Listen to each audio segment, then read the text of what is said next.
Welcome to Guru study. आज हम Bihar special में इम्तियाज़ अहमद की जो बुक बिहार स्पेशल है उसके वस्तुनिष्ठ प्रश्न का अध्ययन करेंगे, जो आने वाले एग्जाम की दृष्टि से काफ़ी महत्वपूर्ण है। सबसे पहले हम प्राचीन इतिहास, मध्यकालीन इतिहास तथा आधुनिक इतिहास का अध्ययन करते हुए पूरे बिहार का इतिहास के बारे में पढ़ेंगे। आइए, पहला क्वेश्चन है इतिहास के स्रोत से। राजनीति रत्नाकर पुस्तक के लेखक, ये जो राजनीति जो रत्नाकर एक पुस्तक है उसके लेखक कौन है? तो चंदेश्वर। मिथिला राजा के मंत्री चंदेश्वर ने अपनी रचना राजनीति रत्नाकर में राज्य के जो ब्रह्मा नीति के आधार मंडल सिद्धांत बताया है, यह भी षड्गुणीय सिद्धांत और साम दान भेद और दंड के उपायों के प्रयोग का परामर्श देता है। तो राजनीति रत्नाकर के जो पुस्तक है वे आपके चंदेश्वर हैं, जो मिथिला राजा के मंत्री थे। उनके द्वारा जो रचना पुस्तक क्या है? राजनीति रत्नाकर है, जिसमें जो है राज्य में जो षड्गुणीय सिद्धांत है, साम है, दान, भेद और दंड के उपाय का प्रयोग जो किया गया है उसके बारे में विधिवत रूप से परामर्श देता है। कौटिल्य की पुस्तक अर्थशास्त्र किस विषय पर आधारित है? कौटिल्य की जो पुस्तक जो अर्थशास्त्र है वह किस विषय पर आधारित है?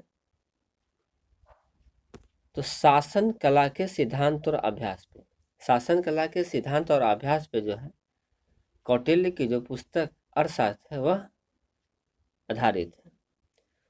उद्वंत प्रकाश के लेखक है मौली कवि। उद्वंत जो प्रकाश है उसके लेखक कौन है? तो मौली कवि है। मौर्यकालीन स्थापत्य कला के साक्ष्य प्राप्त हुए हैं। जो मौर्यकालीन स्थापत्य कला है उसके साक्ष्य जो है आपको कहाँ से प्राप्त हुए हैं? पहला है पाटलिपुत्र, दूसरा है बराबर से, तीसरा राजगीर से। ये चारों जगह से है, ये तीनों जगह से जो है आपको मौर्यकालीन स्थापत्य कला के साक्ष्य प्राप्त हुए। बिहार पर गहरवालों के आधिपत्य का प्रमाण मिलता है। बिहार पर जो गहरवाल का जो मतलब ये शासन था उसका प्रमाण जो है कहाँ से मिलता है हमें? तो मनेर ताम्रपत्र से जो है बिहार पर गहरवालों के आधिपत्य का प्रमाण मिलता है। नेक्स्ट है बिहार के किस तुर्क राजवंश के अभिलेख प्राप्त हुए? बिहार के जो है किस तुर्क राजवंश के अभिलेख प्राप्त हुए हैं? तो इसका आंसर है तुगलक वंश। बिहार के किस क्षेत्र के संबंध में वसीतानुल उन्स एक मूल्यवान सूत्र? बिहार के किस क्षेत्र के संबंध में बसातीनुल उन्स एक जो है मूल्यवान स्रोत है? तो तिरहुत। बसातीनुल उन्स का संबंध किससे है? तो तिरहुत से है। बिहार आने वाले महत्वपूर्ण चीनी यात्री का नाम क्या है? बिहार जो आए थे महत्वपूर्ण चीनी यात्री का नाम क्या है? तो फाहियान, युआन च्वांग, इत्सिंग।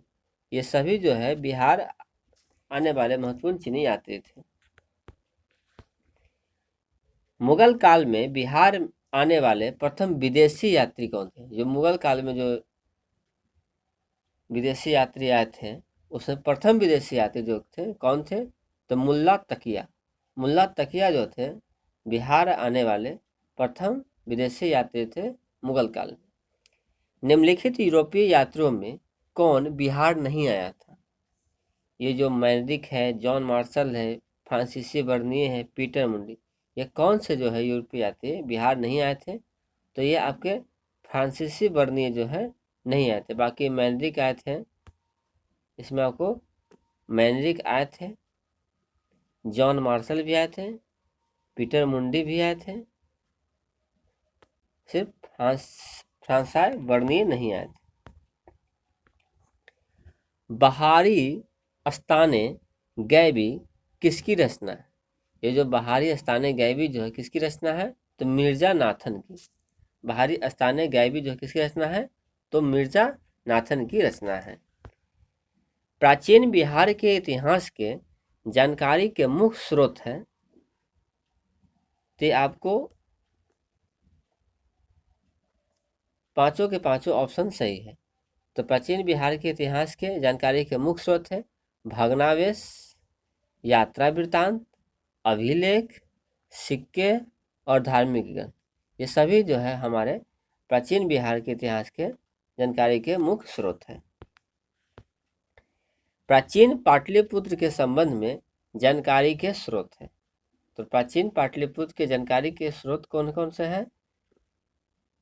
तो इसका भी आंसर उपयुक्त सभी है, भग्नावशेष, यात्रा वृत्तांत और धार्मिक ग्रंथ। ये सब क्या है? तो प्राचीन पाटलिपुत्र के संबंध में जानकारी के स्रोत है। बिहार में मौर्यकालीन अभिलेख प्राप्त हुए हैं। बिहार में जो मौर्यकालीन अभिलेख जो है प्राप्त हुए हैं, कहाँ कहाँ से प्राप्त हुए हैं? तो आपके जो है लौरिया अरेराज से प्राप्त हुए हैं, लौरिया नंदनगढ़ से प्राप्त हुए हैं, सासाराम से प्राप्त हुए हैं तथा रामपुरवा से प्राप्त हुए हैं। ये पालीपुत्र कोई जगह नहीं थी, इसलिए इसे यहाँ से नहीं प्राप्त हुए। तो आप जान गए कि बिहार में जो मौर्यकालीन अभिलेख है लौरिया अरेरा तथा नंदनगढ़, सहस्राम से तथा रामपुरवा से प्राप्त हुए। अशोक का लघु शिलालेख प्राप्त हुआ है। अशोक का जो लघु शिलालेख है वह कहाँ से प्राप्त हुआ है? तो आपको सहस्राम से प्राप्त हुआ है। अशोक का जो लघु शिलालेख है वह आपको कहाँ से प्राप्त हुआ है? तो सहस्राम से प्राप्त हुआ है। बिहार से प्राप्त मौर्यकालीन अभिलेखों की भाषा है।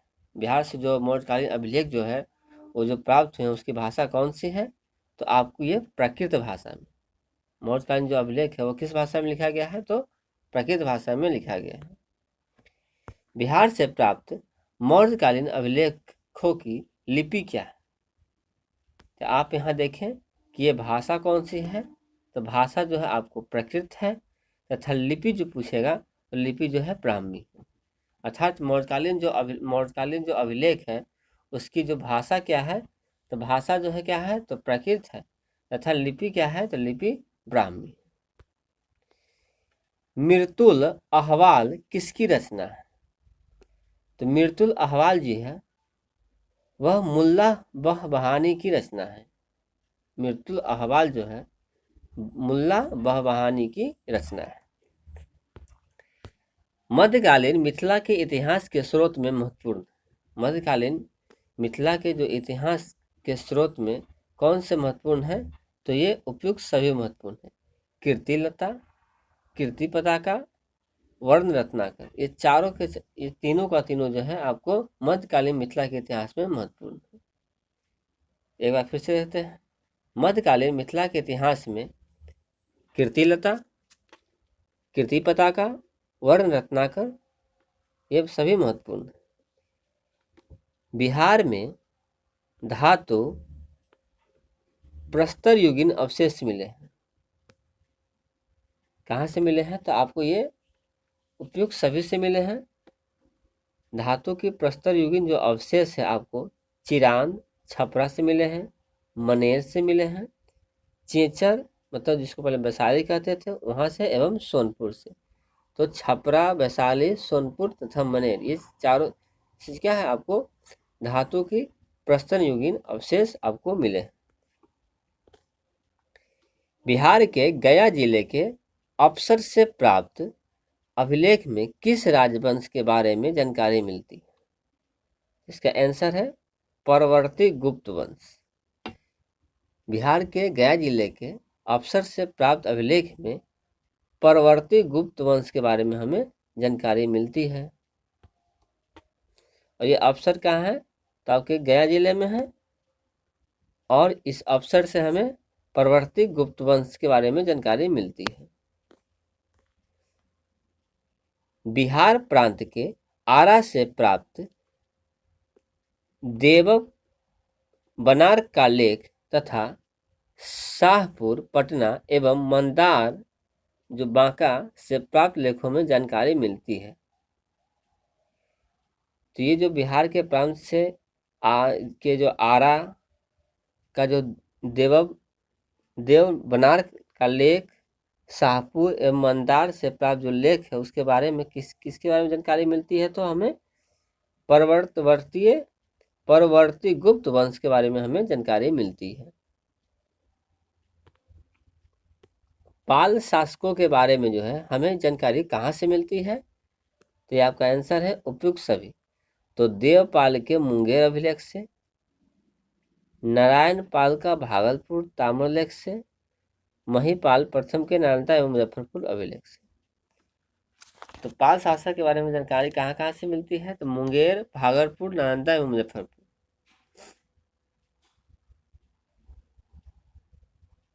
तो आप इसे इसी तरह याद कर सकते हैं कि मुंगेर, भागा, नालंदा एवं मुजफ्फरपुर। मुंगेर से कोई आदमी था, वो भागते भागते कहाँ पहुंच गया? नालंदा और मुजफ्फरपुर पहुंच गया। तो पाल शासकों के बारे में जानकारी कहाँ से मिलती है? तो मुंगेर, भागलपुर, नालंदा एवं मुजफ्फरपुर। बिहार के लिए सर्वाधिक प्राचीन साहित्यिक स्रोत कौन से? तो अर्थव्यद। बिहार के लिए सर्वाधिक जो प्राचीन साहित्यिक स्रोत है वह कौन सा है? तो अर्थव्यद है, अथर्ववेद है। बिहार में स्थित महाजनपदों के बारे में जानकारी मिलती है। महाजनपद जो है उसके बारे में जानकारी हमें कहाँ से मिलती है? तो अंगुत्तर निकाय से। अंगुत्तर निकाय से जो है बिहार में स्थित महाजनपदों के बारे में जानकारी मिलती है। नालंदा के सराय टीला में उत्खनन से प्राप्त हुआ है। तो क्या प्राप्त हुआ है? तो पाल काल का बौद्ध विहार। पाल काल का जो बौद्ध विहार है हमें नालंदा के सराय टीला में जो उत्खनन हुआ उससे प्राप्त हुआ। बौद्ध साहित्य विनय पिटक एवं दीघ निकाय से जानकारी मिलती है। किसके बारे में? तो उपयुक्त ए एवं बी दोनों के बारे में, अर्थात मगध के राजतंत्र एवं वैशाली के गणतंत्र के बारे में तथा मौर्योत्तर बिहार के बारे में। तो बौद्ध साहित्य विनय पिटक एवं दीघ निकाय से हमें मगध के राजतंत्र एवं वैशाली के गणतंत्र के बारे में तथा मौर्योत्तर बिहार के बारे में जानकारी मिलती है। बिहार में बड़े पैमाने पर उत्खनन कार्य करवाने वाला तथा कई प्राचीन स्थलों की खोज करने वाला पुरातत्ववेत्ता थे।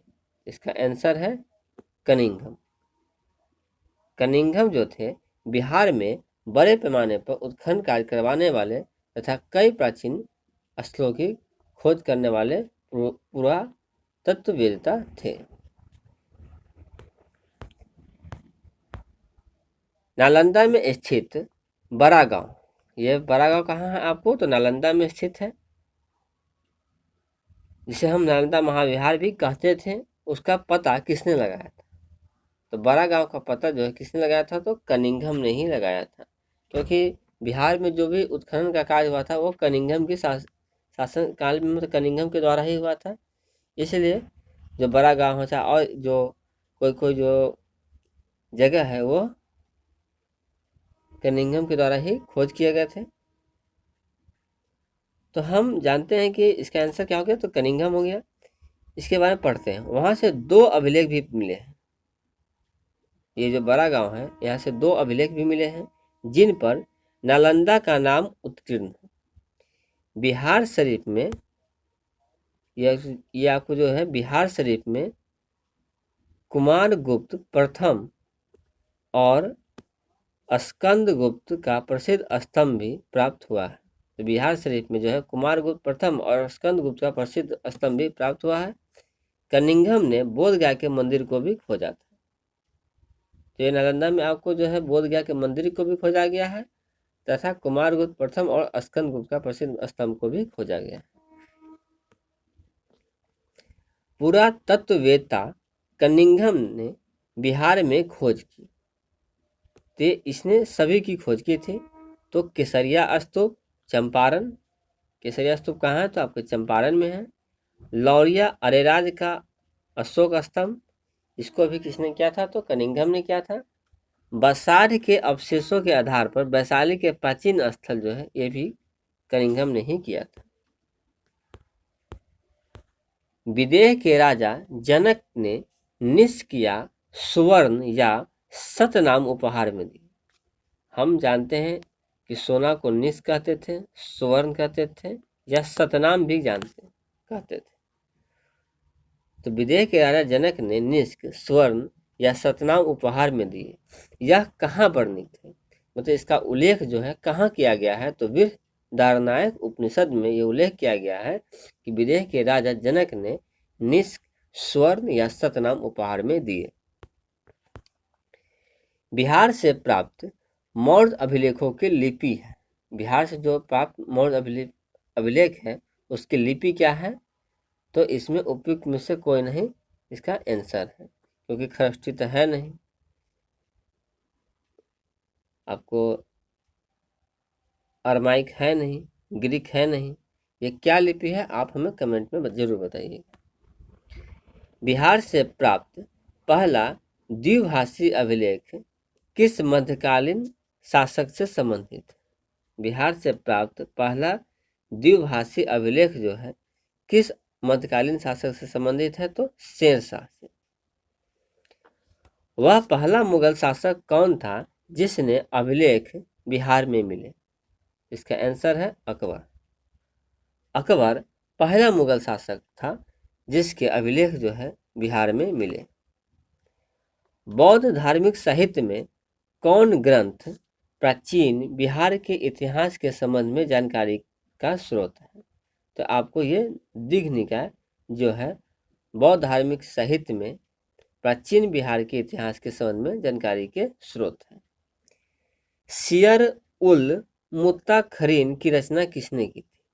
सियर उल मुताखरीन की रचना जो है गुलाम हुसैन तबतबाई ने की थी। गुलाम हुसैन तबतबाई ने सियर उल मुताखरीन की रचना की थी।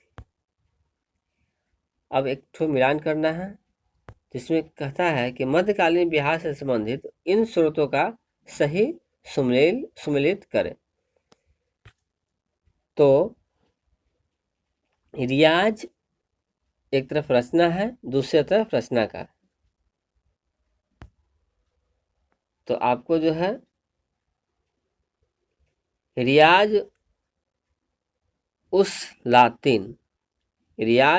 लातिन जो है यह किसकी रचना है? तो आपको ये रचना है गुलाम हुसैन सलीम।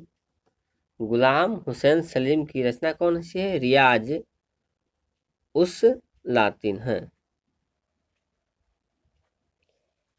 तारीख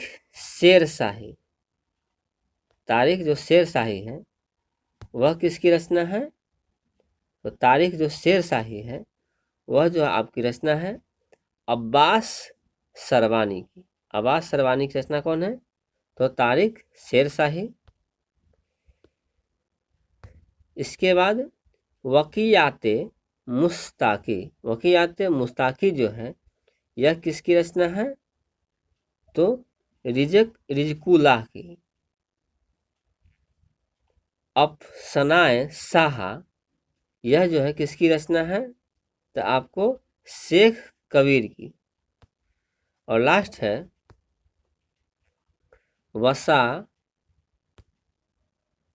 वसाती नुल उन्स जो है किसकी रचना है? तो ये आपको है इख्शान देहलवी की जो वसाती नुल जो है ये रचना है। मुल्ला बहवानी यात्री थे। मुल्ला जो बहवानी जो थे कहाँ के यात्री थे?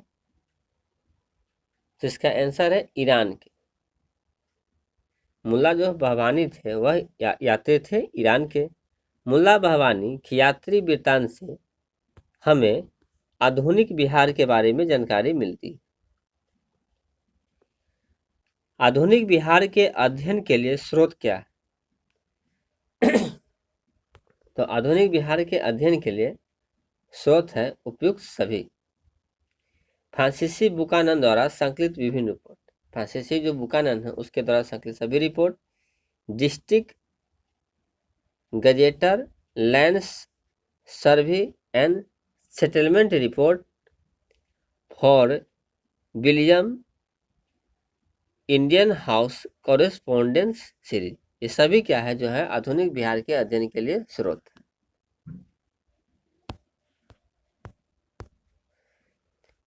कौटिल्य के अर्थशास्त्र में किस पहलू पर प्रकाश डाला गया? कौटिल्य का जो अर्थशास्त्र है वो हमें आर्थिक जीवन के बारे में जानकारी नहीं देती है, बल्कि राजनीतिक नीतियां के बारे में हमें जानकारी देती है। अपसद, अपसद कहाँ पड़ता है? तो गया में। उससे प्राप्त एक मंदिर का भग्नावशेष प्राप्त हुआ है। इसके दीवारों पर कथा दृश्य अंकित है, किसकी? तो रामायण की। अपसद से जो एक अभिलेख प्राप्त हुआ है मंदिर का, उसके भग्नावशेष से अपसद से प्राप्त एक मंदिर का जो भग्नावशेष प्राप्त हुआ है, इसके दीवारों पर कथा का जो दृश्य है वह किसका है? तो रामायण का दृश्य अंकित है। अब आते हैं हम प्राचीन बिहार के बारे में पढ़ेंगे, उसमें हम पूर्व ऐतिहासिक बिहार के बारे में पढ़ेंगे। तो बिहार में पूर्व ऐतिहासिक काल का आरंभ होता है, जो अनुमानतः मतलब बिहार में जो पूर्व ऐतिहासिक काल का आरंभ जो है अनुमानतः कब होता है? तो 40,000 ईस्वी पूर्व। 40,000 ईस्वी पूर्व जो है बिहार का ऐतिहासिक काल का आरंभ जो है अनुमानित किया गया।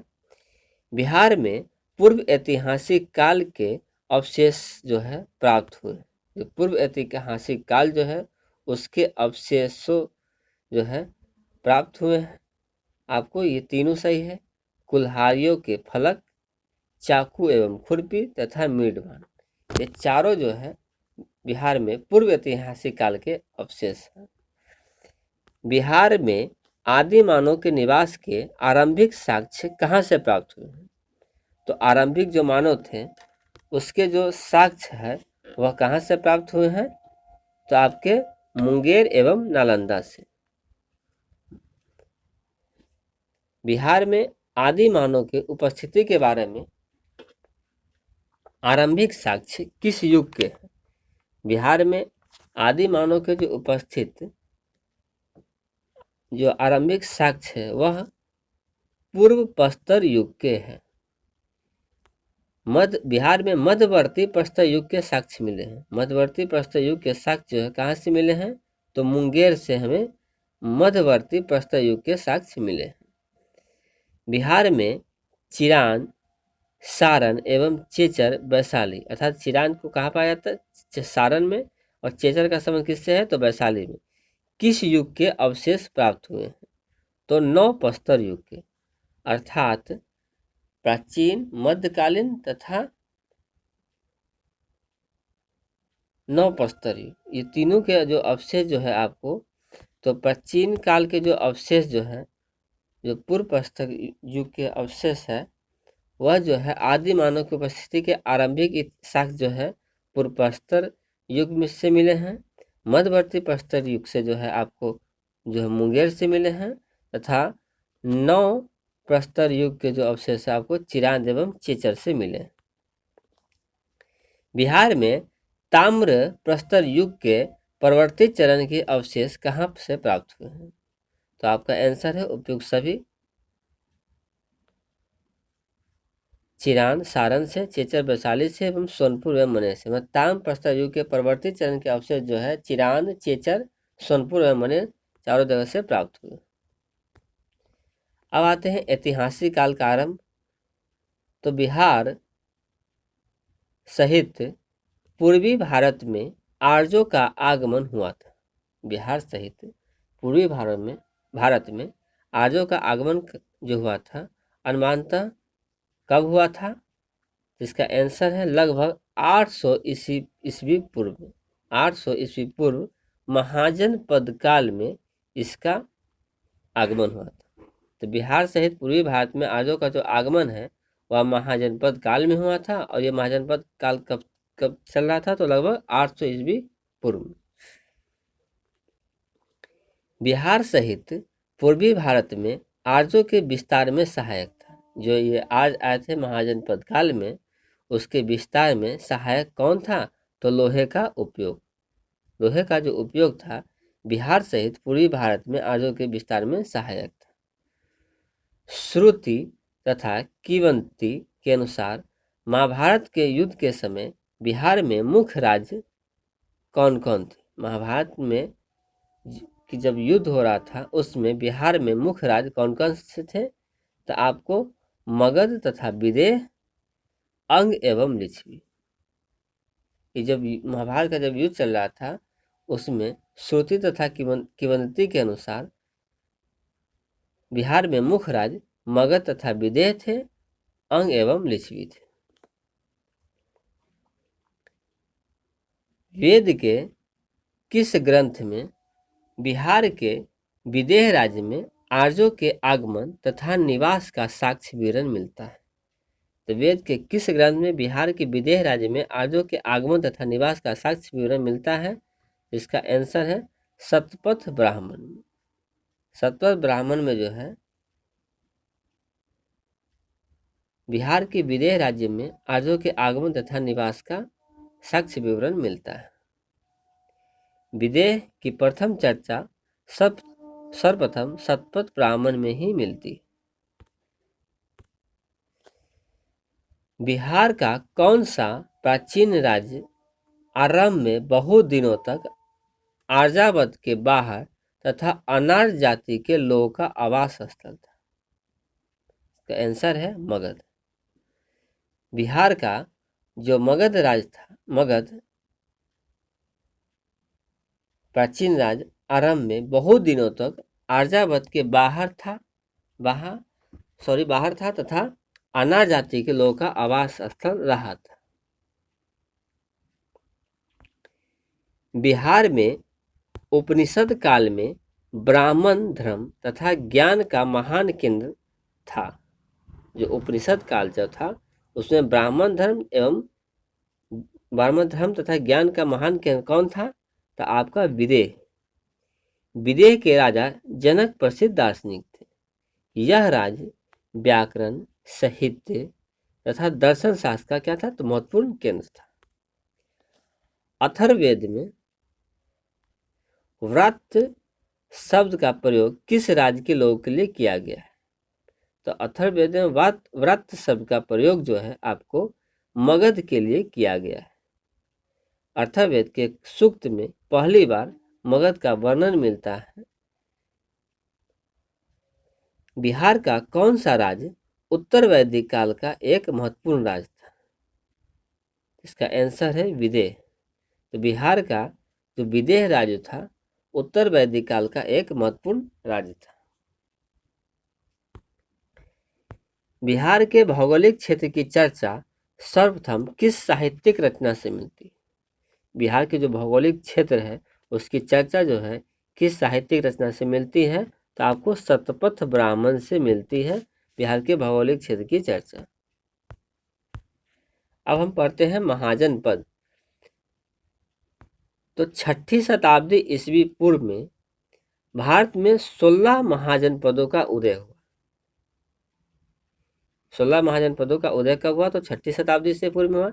इनमें कितने महाजनपद वर्तमान बिहार के क्षेत्र में स्थित थी? इसका आंसर है बिहार में कितने महाजनपद थे? तो 3 महाजनपद थे।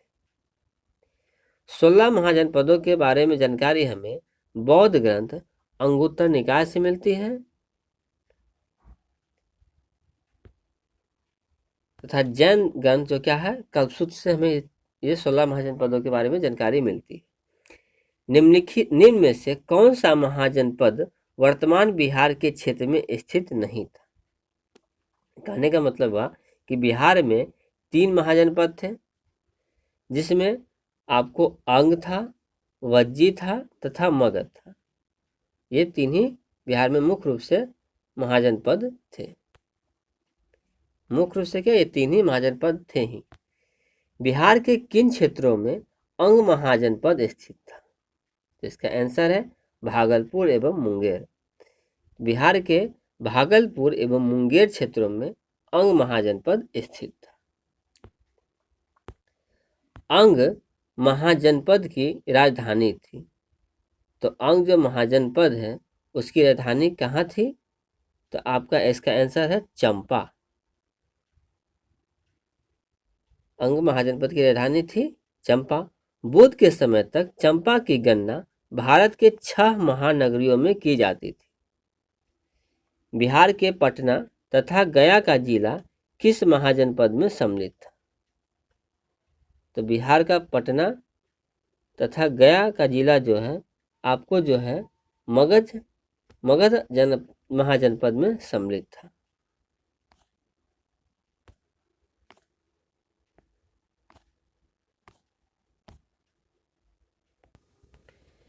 छठा क्वेश्चन है, मगध महाजनपद की राजधानी थी। तो मगध महाजनपद की जो राजधानी थी वह गिरिब्रज राजगीर थी। मगध तथा अंग महाजनपद को कौन सी नदी पृथक करती थी? इसका आंसर है चंपा नदी। मगध तथा अंग महाजनपद को चंपा नदी जो है पृथक करती थी। बिहार में स्थित कौन सा महाजनपद 8 राज्यों का एक संघ था? तो इसका आंसर है वज्जी। बिहार में स्थित वज्जी जो महाजनपद था वह क्या था? तो 8 राज्यों का एक संघ था। वज्जी संघ में कौन सा राज्य सम्मिलित नहीं थी? तो वज्जी संघ में जो है आपको कौन सा राज्य सम्मिलित नहीं था? तो सम्मिलित राज्य के बारे में पहले देखते हैं। तो सम्मिलित था लिच्छवी सम्मिलित था, ज्ञात्रक सम्मिलित था, विदेह सम्मिलित था। तो लिच्छवी, ज्ञात्रक तथा विदेह जो था वज्जी संघ में सम्मिलित था। वज्जी जो संघ है उसकी राजधानी थी। इसका आंसर है वैशाली। तो वज्जी संघ की राजधानी कहाँ थी? तो वैशाली इसकी राजधानी थी। बिहार के भागों में स्थित कौन सा महाजनपद में गणतंत्र था? तो इसका आंसर है वज्जी। तो बिहार के वज्जी जो भाग था उसमें जो था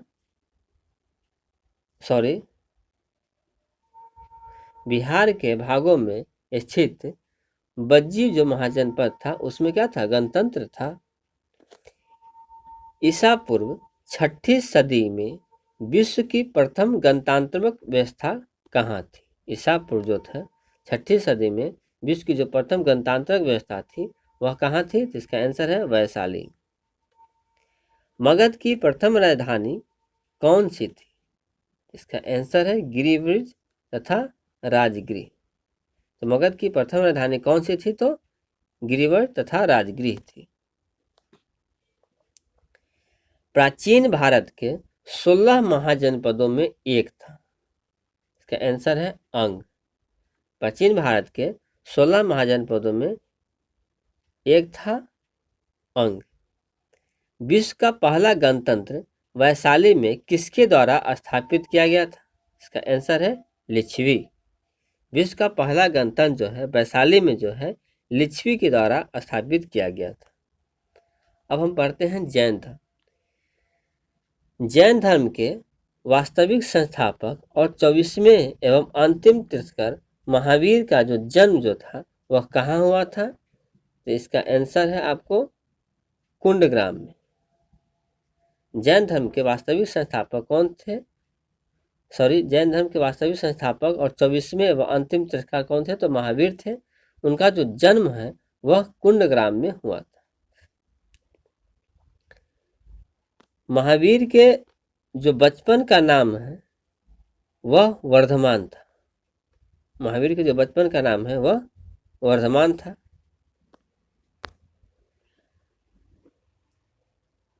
महावीर के जन्म स्थल कुंडग्राम बिहार के किस जिले में? इसका आंसर है वैशाली। महावीर का जो जन्म स्थल कुंडग्राम जो है वह बिहार के वैशाली जिले में। महावीर स्वामी का जन्म का वर्ष आमतौर पर 540 ईस्वी पूर्व माना जाता है।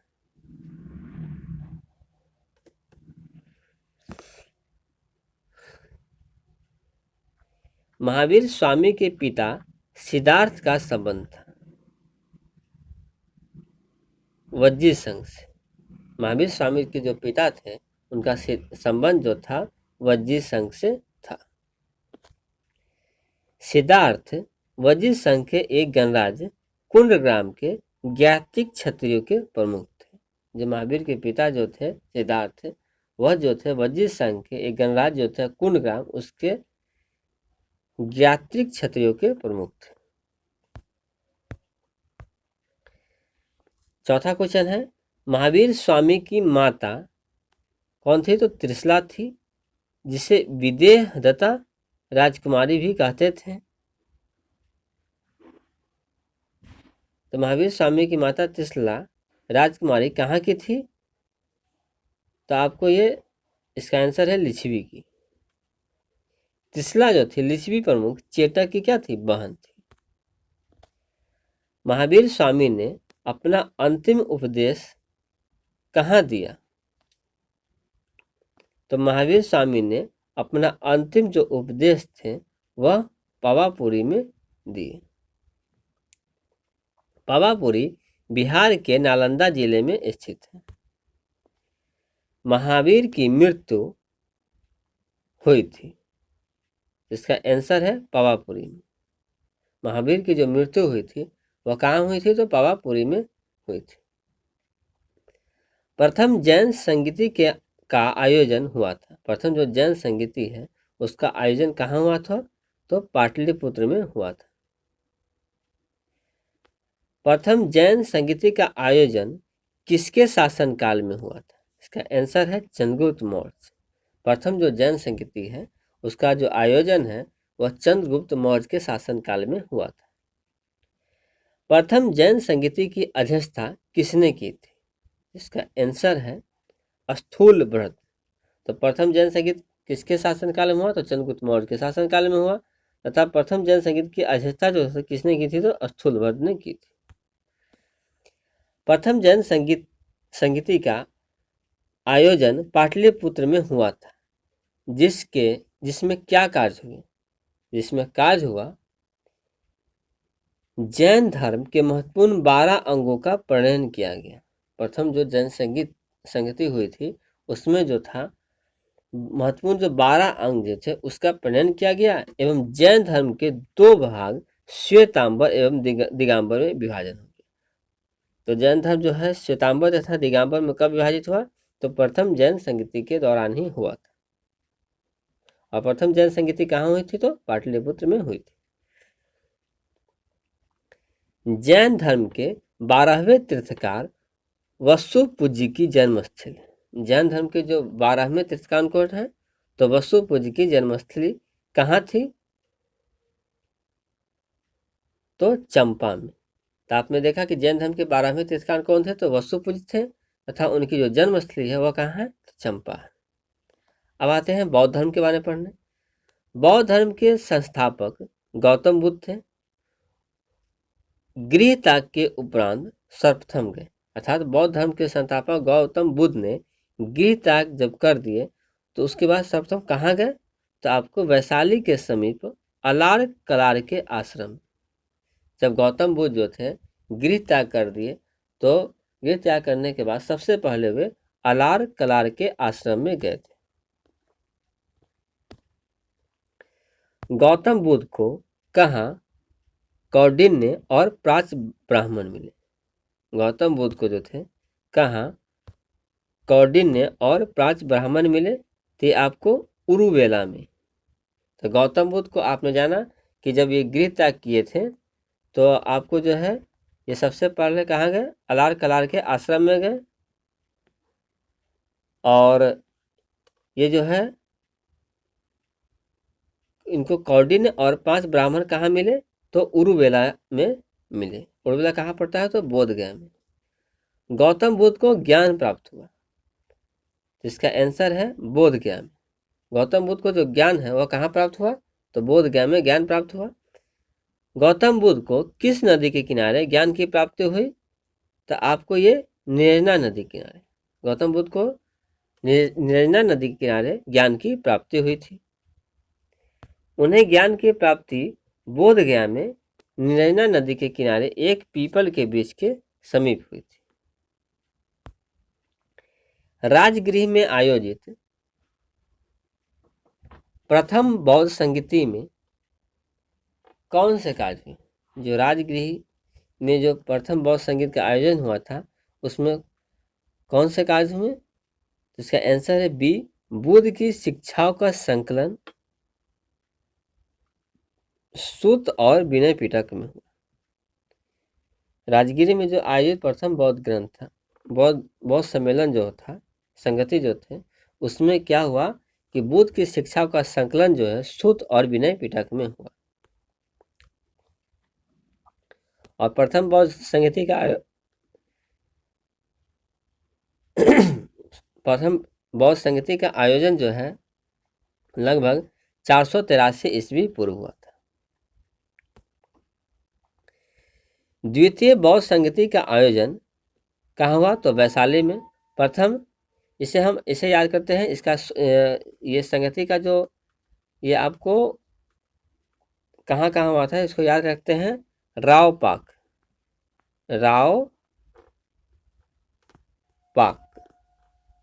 तो राज से हम लोग याद करते हैं राजगृह, और वह से याद करते हैं इसे हम वैशाली, और आपको पास से याद रखते हैं पाटलिपुत्र, और क से याद रखते हैं तो कश्मीर। तो राव पाक से हम लोग हम संगति को याद रखते हैं। तो द्वितीय बौद्ध संगति का आयोजन वैशाली में हुआ। इसमें किए गए क्या कार्य थे? तो द्वितीय बौद्ध संगति में जो हुआ था उसका आयोजन 383 ईस्वी पूर्व हुआ था। इसमें क्या कार्य किए थे? तो बौद्ध धर्म 2 भाग अस्थावीर और महासंघी के रूप में विभाजित हुआ था। प्रथम बौद्ध संगति में जो हुआ था आपने देखा कि उसमें शिक्षा का संकलन सूत और विनय पिटक में हुआ था। द्वितीय बौद्ध जो संगति था उसमें बौद्ध धर्म 2 भागों में विभाजित हो गया, अस्थावीर और महासंघी के रूप में। और द्वितीय बौद्ध संगति जो है 383 ईस्वी पूर्व हुई थी। तृतीय बौद्ध संगति का आयोजन पाटलिपुत्र में हुआ। इसमें क्या कार्य हुए? तो इसमें जो कार्य हुए इसका आंसर है कुछ कठोर नियम बनाए गए तथा अभिधम पिटक का संकलन हुआ। कुछ कठोर नियम बनाए गए तथा अभिधम पिटक का संकलन हुआ। तो आपने इसे जानिए प्रथम में क्या हुआ था? तो प्रथम में हुआ था तो आपको कुछ जो ग्रंथ है उसकी रचना की गई थी। द्वितीय में क्या हुआ? बौद्ध धर्म 2 भागों में विभाजित हो गया, तथा तृतीय में जो था कुछ कठोर नियम बनाए गए तथा अभिधम पिटक का संकलन हुआ था। और तृतीय बौद्ध संगति का आयोजन 251 ईस्वी पूर्व हुआ था। निम्नांकित में किस नगर से महात्मा बुद्ध का घनिष्ठ संबंध था? तो महात्मा बुद्ध का घनिष्ठ संबंध जो था किस नगर से था? तो आपका ये उपयुक्त सभी से है, क्योंकि बोधगया से भी था, राजगीर से भी था तथा वैशाली से भी था। महात्मा बुद्ध ने पाटलिपुत्र के विनाश के कारणों की भविष्यवाणी की थी। महात्मा बुद्ध जो थे उसने पाटलिपुत्र के विनाश के कारणों की भविष्यवाणी की थी। उनमें सम्मिलित थी किस कारण से? उपयुक्त सब है, बाढ़, अग्नि तथा आंतरिक कलह के कारण जो है पाटलिपुत्र का विनाश हो जाएगा। ये भविष्यवाणी किसने की थी? महात्मा बुद्ध ने की थी। बोधगया में महाबोधि मंदिर बनाया गया, जहां क्या था? इसका आंसर है गौतम बुद्ध को ज्ञान प्राप्त हुआ था। अर्थात बोधगया में जो महाबोधि मंदिर बनाया गया था उस जगह पर जहां गौतम बुद्ध को ज्ञान प्राप्त हुआ था। प्रसिद्ध बौद्ध सारिपुत्र का जन्म प्रसिद्ध बौद्ध सारिपुत्र का जो जन्म हुआ था वह कहाँ हुआ था? जिसका आंसर है नालंदा में। तो सारिपुत्र का जो जन्म हुआ था वह नालंदा में हुआ था। अब हम आते हैं मगध साम्राज्य के बारे में। तो मगध साम्राज्य के उत्थान के बारे में पढ़ेंगे। प्राचीन भारत में साम्राज्यवाद की शुरुआत और विकास का श्रेय दिया जाता है। किसको? तो मगध को। मगध को प्राचीन भारत में साम्राज्यवाद की शुरुआत और विकास का श्रेय दिया जाता है।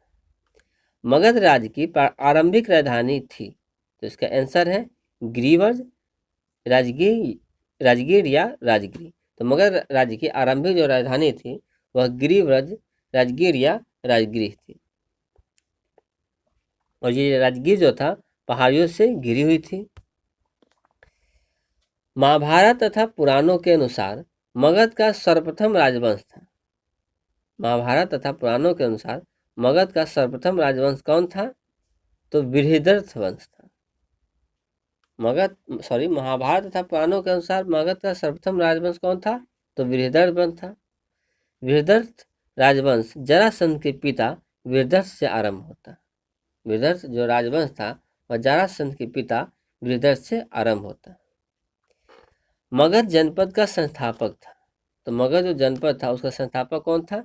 बृहद्रथ तथा जरासंध। मगध जो जनपद था उसका संस्थापक कौन था? तो बृहद्रथ तथा जरासंध। मगध साम्राज्य का वास्तविक संस्थापक कौन था? इसका आंसर है बिंबिसार। मगध साम्राज्य का जो वास्तविक संस्थापक था वह बिंबिसार था। बिंबिसार का जो शासन काल है 544 ईस्वी पूर्व से 493 ईस्वी पूर्व तक रहा।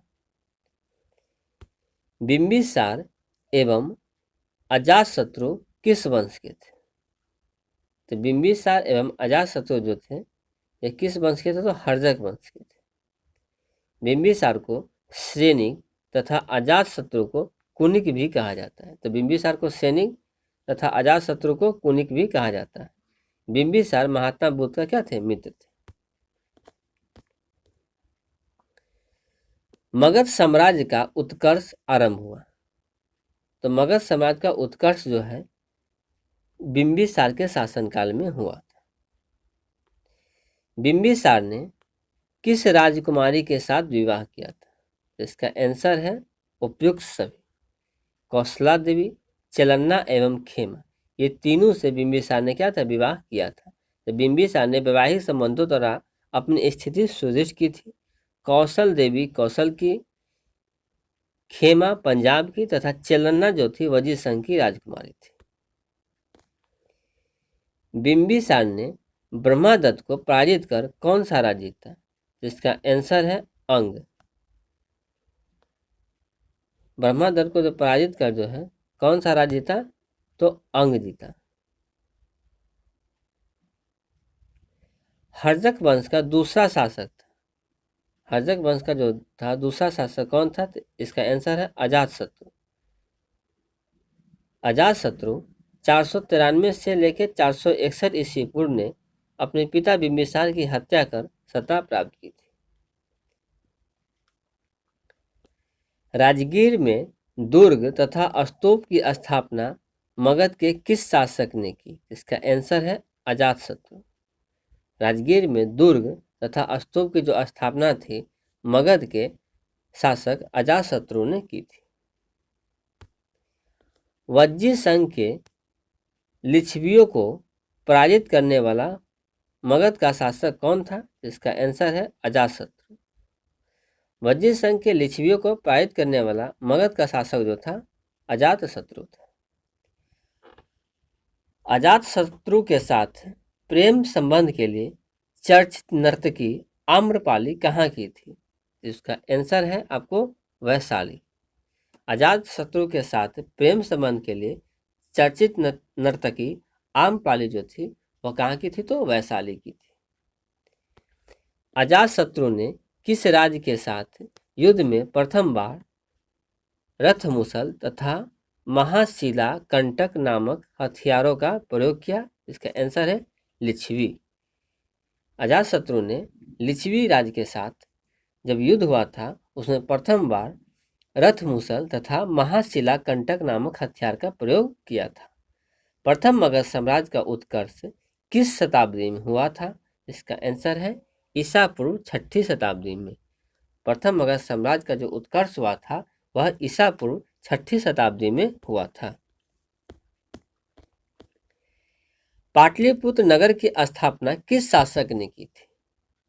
तो इसका आंसर है उदयन। पाटलिपुत्र जो नगर था उसकी स्थापना जो है उदयन ने की थी।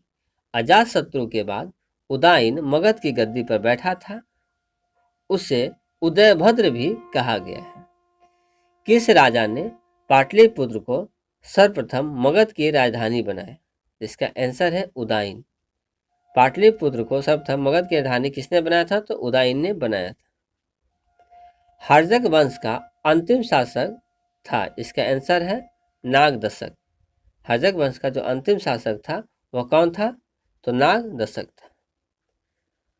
हर्जक वंश के उपरांत मगध पर किस वंश की सत्ता स्थापित हुई? तो इसका आंसर है ए शिशुनाग वंश। हर्जक वंश के बाद मगध पर जो है शिशुनाग वंश की सत्ता स्थापित हुई। शिशुनाग वंश का संस्थापक शिशुनाग था। सर्वप्रथम मगध के किस शासक ने गिरिब्रिज के अतिरिक्त वैशाली को भी अपनी राजधानी बनाया? तो इसका आंसर है शिशुनाग। सर्वप्रथम जो था मगध के शासक शिशुनाग ने गिरिब्रज के अतिरिक्त वैशाली को भी अपनी राजधानी बनाया। किस शासक ने पाटलिपुत्र को पुनः राजधानी बनाया और तब से मगध साम्राज्य की राजधानी पाटलिपुत्र ही रही? इसका आंसर है आपको कालाशोक। तो कालाशोक ने पाटलिपुत्र को पुनः राजधानी बनाया, तब से मगध साम्राज्य की राजधानी जो है पाटलिपुत्र ही रह गई। कालाशोक को जो है काकवर्ण भी कहा जाता है। द्वितीय बौद्ध संगीति का आयोजन किसके शासनकाल में हुआ? इसका आंसर है कालाशोक। कालाशोक का शासनकाल में द्वितीय बौद्ध संगीति का आयोजन हुआ था। द्वितीय बौद्ध संगीति का आयोजन कहाँ हुआ था? इसका आंसर है वैशाली। वैशाली में जो है आपको द्वितीय बौद्ध संगीति का आयोजन हुआ था। द्वितीय बौद्ध संगीति की अध्यक्षता किसने की थी? इसका आंसर है साब कमीर ने। द्वितीय बौद्ध संगीति की अध्यक्षता जो थी साब कमीर ने की थी।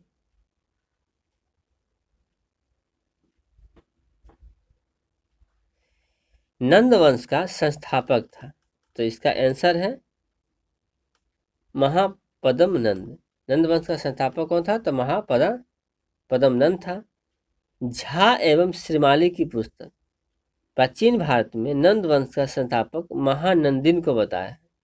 अब ये झा और श्रीमाली की जो पुस्तक आई है उसमें प्राचीन भारत में नंद वंश का संस्थापक महानंदिन को माना गया है, लेकिन असल में संस्थापक जो है महापद्म नंद थे।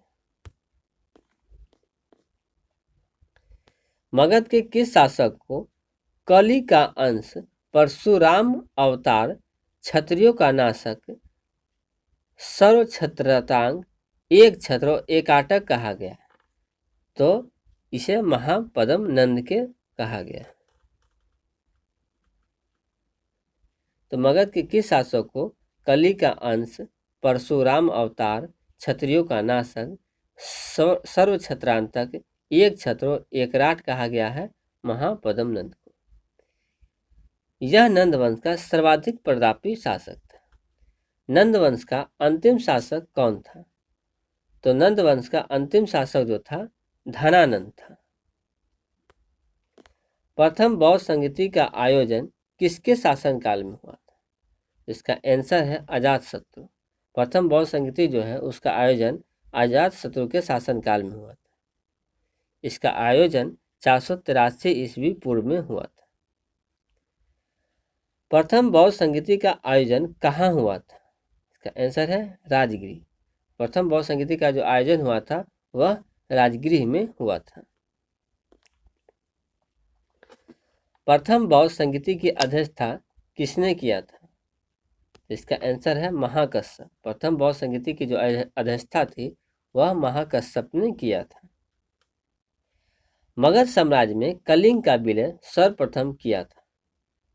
तो मगध साम्राज्य में कलिंग का विलय जो है सर्वप्रथम महापद्मनंद ने किया था। निम्नलिखित में से मगध का कौन सा राजा सिकंदर महान का समकालीन था? इसका आंसर है धनानंद। धनानंद जो था मगध साम्राज्य का राजा सिकंदर महान का समकालीन था। सिकंदर के आक्रमण के समय मगध का शासक कौन था? तो धनानंद था। निम्नलिखित में से किस राजा ने पाटलिपुत्र को बसाया था? इसका आंसर है उदयन। उदयन ने जो था पाटलिपुत्र नगर को बसाया था। मगध के शासक अजातशत्रु ने किसके आक्रमणों के प्रतिशोध में गंगा और सोन के संगम पर अवस्थित पाटलिग्राम को सुरक्षित तथा किलों को सुसज्जित किया जो आगे चलकर पाटलिपुत्र नगर बना? इसका आंसर है वैशाली के वृज्यों की। तो मगध के शासक अजातशत्रु ने वैशाली के वृज्यों के प्रतिरोध में गंगा और सोन के संगम पर अवस्थित पाटलिपुत्र को सुरक्षित तथा किले को सुसज्जित किया जो आगे चलकर पाटलिपुत्र नगर बना। अब हम पढ़ेंगे मौर्य साम्राज्य के बारे में। तो मौर्य साम्राज्य का संस्थापक कौन था? तो इसका आंसर है चंद्रगुप्त मौर्य। तो मौर्य साम्राज्य का संस्थापक कौन था? तो इसका संस्थापक चंद्रगुप्त मौर्य था। मौर्य साम्राज्य की राजधानी थी, इसका आंसर है पाटलिपुत्र। मौर्य साम्राज्य की राजधानी थी वह कहाँ थी? तो पाटलिपुत्र थी। चंद्रगुप्त मौर्य ने मगध की सत्ता किसकी सहायता से प्राप्त की थी? इसका आंसर है चाणक्य, जिसे हम विष्णुगुप्त भी कहते थे। तो चंद्रगुप्त मौर्य ने मगध की सत्ता जो है चाणक्य की सहायता से प्राप्त की। मौर्य साम्राज्य की स्थापना हुई थी 320 ईस्वी पूर्व में।